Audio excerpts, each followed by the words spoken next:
Hello and welcome back to another episode of Jazzbiz Buzz. Today, as promised, we are bringing you another industry which is quite interesting and yummylicious as well. We'll be engaging in conversation with Mr. Ehtisham Khan, Chief Commercial Officer, CandyLand, and we'll be talking to him about his professional journey. Assalamu alaikum ji, kya haal hai aapke? Walaikum assalam. How are you doing? Thank you, Anjali. Thank you for having me here today. Absolutely, it's our pleasure. So, Ehtisham, as our tradition, just tell us something about your professional journey. How did you begin your career? How did you end up at CandyLand? So my journey starts in the year 2004. I did my MBA from IPA, and soon after that, I started my FMCG journey with Reckitt Benckiser. Reckitt is known for hardcore sales and marketing operations. Yeah. So I owe a lot to Reckitt when it comes to learning the nitty-gritties of sales and distribution. So I joined them as area manager. And over the years, if you see my profile, it is broadly divided into three phases. One is sales and trade marketing, and then there is a larger plateau of brand management with companies like Tapal, Angro Foods, and Abbott. And then for the last 7 years or so, I'm in general management, which includes sales and marketing both. Before joining CandyLand, I was the country commercial manager for Johnson & Johnson. And for the last 5.5 years now, I'm working with CandyLand. So tell us a little about CandyLand. We know that it's a confectionery business, but I'm pretty sure that they have a lot of factories or production plants across the country. How spread is the business and how complex is the supply chain? So at CandyLand, we take pride in saying that we're the largest confectionery company of the country. It is part of a bigger group called Smile Industries. It has other FMCG verticals as well, which includes Bisconi, Snack City, and then non-FMCG verticals like Astro Packaging and Hudson Pharma and Smile Nutrition, and so some other names as well. So coming back to CandyLand, CandyLand operates in 10 categories. And we have market leadership in 8 of them. Wow. So all these categories, I really take pride in naming them as well because they, as you said, you're malicious companies. So Absolutely. These categories are really exciting to work on. So we are in marshmallows, jellies, chocolates, pure chocolates, lollipops, eclairs, you name it and we have it. We should have some of them right over here. I think I should have brought some samples as well, but you'll get samples later.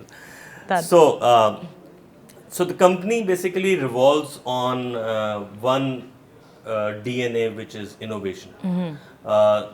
If I track back the reason for success for this company, then it has always been the first mover in Pakistani market. It might not be the first mover globally because globally there are giants sitting outside and they have their own innovation cells and R&D plants. Absolutely. But when it comes to CandyLand, CandyLand has been the first mover in all these categories.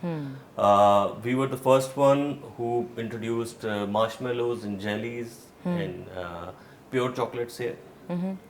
And then we were the first one who basically ventured into products like chews. So you find international brands at a very expensive price. Yeah. But you find similar brand at similar quality, but at a very affordable price by CandyLand. Yeah. So this is the basically the big idea behind this operation, that we should produce international quality products at locally affordable prices, best in class. So how much, obviously because you have 3 factories over here, factories tend to employ a lot of employees as well. How much of your work is automated and how much of your work is manual? So there are two parts of this value chain that we're talking about. So the value chain which starts from manufacturing and the last leg or the last mile of value chain when your representative actually delivers the product or takes an order from a retail outlet and then delivers the product. So we have invested in recent times, in the last 5 years or so, we have invested a lot in the last mile automation. What is last mile automation? Last mile automation in most of the people who are associated with FMCG would be familiar, but just to give a brief idea. Using telecom technologies.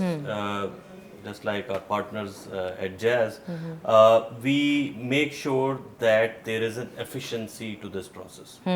Uh, how we bring that efficiency is by making sure that each and every retail outlet is geo-fenced, geo-tagged. So then you can track your own representative. Yeah. You make sure that he goes there or she goes there day in, day out. You also make sure that there is a time stamping to it as well. And you being from the telecom sector, you know this. All this data comes from the SIMs and the data coverage that we get from Absolutely. telecom partners. And then instead of manual order taking, instead of manual booking from the retail outlet, we have moved it to handhelds, and we have moved it to digital order Devices and yeah. And these devices are connected with cloud, and that's how this system is really efficient. So you have an entire ecosystem, not just for your manufacturing, but for your go-to market as well. Yeah.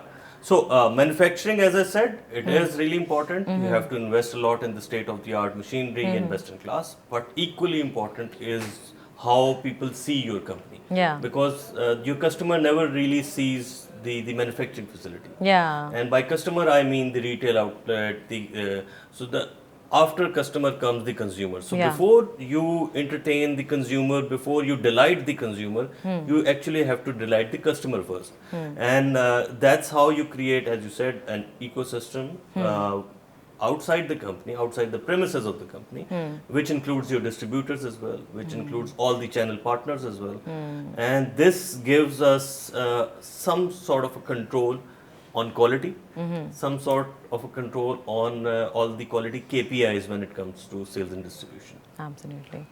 So let's talk a little about competition. You have already mentioned how you are affordable and in Pakistan, and you are providing the same quality as international brands or global giants of confectioneries. How do you see your competitors in Pakistan? Do you see the global companies coming in and selling their products? We have a lot of import confectioneries in Pakistan as well. The process is depleting now, but we used to have a lot. So how do you see yourself in competition to those and then other companies in Pakistan who are providing the same kind of products? So before I talk about CandyLand, in all the categories that I've worked for previously, these categories were slightly less complex. So if I talk about Johnson & Johnson, so Johnson has very few competitor brands of the same quality, the same brand equity. And people are really loyal to those categories. Yep. But when I talk about confectionery, confectionery has a plethora of brands available in the market. Yeah. And yes, the MNC presence or the multinational brands presence is limited. And it is limited to a channel which is high end. It is limited to a consumer base which can afford a certain price tag. Yep. But there are a lot of local players as well. Yeah. And without naming those local players, they are doing a good job as well, just to give them credit. But how CandyLand stands out is on the basis that it's not just a sales-driven organization. Its core is in consumer marketing. We, over the last 30 plus years, have tried to develop iconic brands, differentiated products through some really good advertising campaigns. And as you might have seen few of our campaigns as well, we always try to make it research based, insight driven campaigns instead of a typical preachy and in your face kind of advertising. So our aim, our objective is to know the consumer first and then develop the campaign for that. So in this day and age, it is really important, as I said, to innovate and then to communicate that innovation. Yeah. And if I delve further into it, in this digital age, advertising is also becoming really, really challenging. Absolutely. So just 5 years ago, our budget split in favor of TV was 80-20. Yep.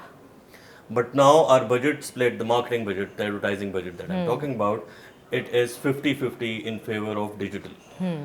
So this goes to show as to how much importance we are giving to digital now. Yeah. Because the consumer base is really tricky now. The Gen Zs are really tricky. Absolutely. They are moving from a collective screen to individual screen. They are more aware, and as they call themselves, they're more woke, and they have this ability of knowing what they want. If we compare ourselves with them, we were not that confident about our choices. We weren't. That's true. That's very true. So when we talk about CandyLand, it has had a really steady ride throughout the years since its inception in the late 80s, and the product line has sort of maintained the taste and the quality of its product and everything. However, we see that there was a time of decline in the early 2000s. So how did that happen, and how did CandyLand cope with that and went back onto the growth pattern? So if I track down the journey of CandyLand, I won't say it was a sharp decline in 2002 and 4, but it was a time when the company was re-engineering itself, or finding newer ways.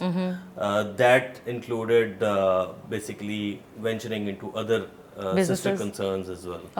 So Bisconi came into being at that point in time, and Snack City came into being. So this was a time when you were basically giving disproportionate investments in the newer businesses as well. And as I said, CandyLand needs innovation over the years just to fuel its growth.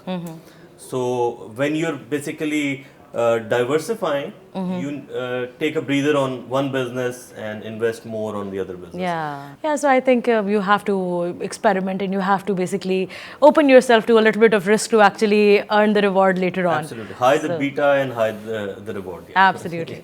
So what does the future hold for CandyLand? How do you see CandyLand entering into the 2030s and so on and so forth? So what's the future for CandyLand? I see CandyLand holds a very bright future in the years to come. CandyLand is now at a pedestal, at a platform where it can diversify itself as well. We have a lot more categories where we need to see quality products, and CandyLand has that base, has that bench strength to produce those quality products. And these might not be restricted to confectionery only. That's good. So there is a fast growing trend of health care products. The people who watch their weight, people who want to have healthier options, people who want to have organic options. So organic confectionery is a big potential in itself. Absolutely, and it's missing in Pakistan at this point in time. And recently we have launched a new range by the name of New Treat. And New Treat is basically guilt-free product range where you have the chocolate but you do not have the guilt of adding more calories and sugar to it. Absolutely. Then there are certain categories there where we are investing heavily. In the year 2020, we launched You Chocolate, and it is an independent brand, not endorsed by CandyLand only. And You has done tremendously good in the market. It is pure chocolate, and it has competition, international competition in the market as well. So what we are trying is to bring international quality chocolate in Pakistan, again at an affordable price. Very few people know that we are the market leader in chocolates as well. We have brands like Now, Sonnet, Paradise, Cloud9, all these brands, and they collectively make us the market leader in chocolates. And we want to use that learning and that skill to venture more into it. And then there are CandyLand. Over the last 3 years has doubled its top line. And we feel really confident that in the years to come it would continue this trajectory. That's amazing. That's really amazing. Thank you so much, Ehtisham, for coming here today and having this really interesting conversation with us. I have learned a lot about the confectionery industry today. Thank you so much. Pleasure is all mine. Thank you. We will be back with another episode of Jazz Biz Buzz. Stay tuned. Thank you. Jazz Business, designed to help you grow.